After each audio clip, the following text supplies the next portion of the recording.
ताई नमस्कार. नमस्कार. आपलं पूर्ण नाव आणि पत्ता सांगा. माझं नाव रजनी रामभाऊजी बांगर. माझं गाव अंबाळा, हां. तहसील नरखेड, जिल्हा नागपूर. बरं. तुम्हाला आरोग्याचा काय त्रास होता? मला ॲसिडिटीचा खूप त्रास होता. किती दिवसापासून होता? हा त्रास मला 4-5 वर्षापासून होता. 4-5 वर्षापासून. हं, हं. बरं. मग याच्यासाठी तुम्ही काही औषधं वगैरे घेतली असेल? हो, दवाखान्यातले औषधं वापरले, हं, हं, हं. पण त्या औषधानं मला काहीच फरक नव्हता दिसत. फरक काही दिसत नव्हता. हं. नंतर मग तुम्ही आपलं SLPSचं औषध वापरलं. हो, हो. तर याच्यामध्ये काय काय वापरलं तुम्ही ताई? मी वापरलं त्रिफळा हां हां हां. आणि कफ त्रिफळा आणि कब्ज डॉग. हां हां. बरं. तर हे तुम्ही किती दिवस झाले वापरलं तर? मी म्हणजे 8 दिवस वापरल्याबरोबरच मला एकदम चांगलं वाटलं. चांगलं वाटलंय पण ना? मी 1 महिना पूर्ण वापरलं आणि पुन्हा दुसऱ्यांदा आणखी घेतलं. हं, हं. बरं, आता तुम्हाला कसा रिझल्ट वाटतो याचा? आता बिलकुलच काहीच त्रास नाही. काहीच त्रास नाही आहे. हे तुम्हाला कसं अवेलेबल झालं ताई? हे म्हणजे माझा पुतण्या आहे, त्याने मला सांगितलं. काय नाव काय त्यांचं?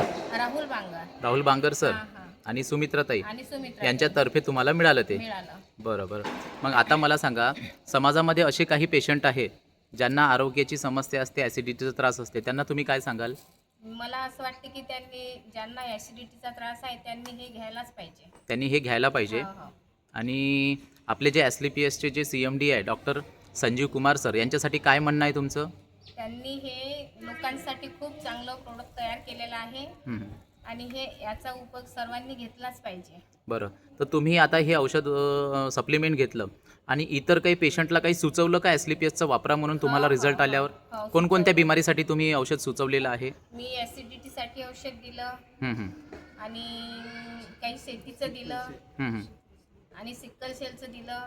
सिक्कल सेलला पण आराम आहे. सिकल सेलमध्ये तुम्ही रिझल्ट घेतला? हो हो. बरं. ज्या मुलीला एका पायाचा म्हणजे खूप त्रास होता, ती पायाने लंगडी झाली होती, तर तिला आता 25 दिवसातच बरं वाटायला लागलं. तरी किती % आराम असेल त्या मुलीला? तिला 20-25% 25%. बरं ताई, मला सांगा, हे औषध तुम्ही दिलं, तुम्ही डॉक्टर आहे का? नाही. बरं, तुम्ही डॉक्टर नसूनही तुम्ही पेशंटला रिझल्ट दिला आहे, बरोबर आहे? म्हणजे SLPSमध्ये तुम्हाला डॉक्टर बनण्याची काही गरज नाही आहे, कारण नॉलेजच एवढं चांगलं आहे आणि मेन म्हणजे प्रॉडक्टचे रिझल्ट आहे. हो. तर धन्यवाद ताई, तुम्ही एवढं चांगलं म्हणजे माहिती सांगितली त्याबद्दल.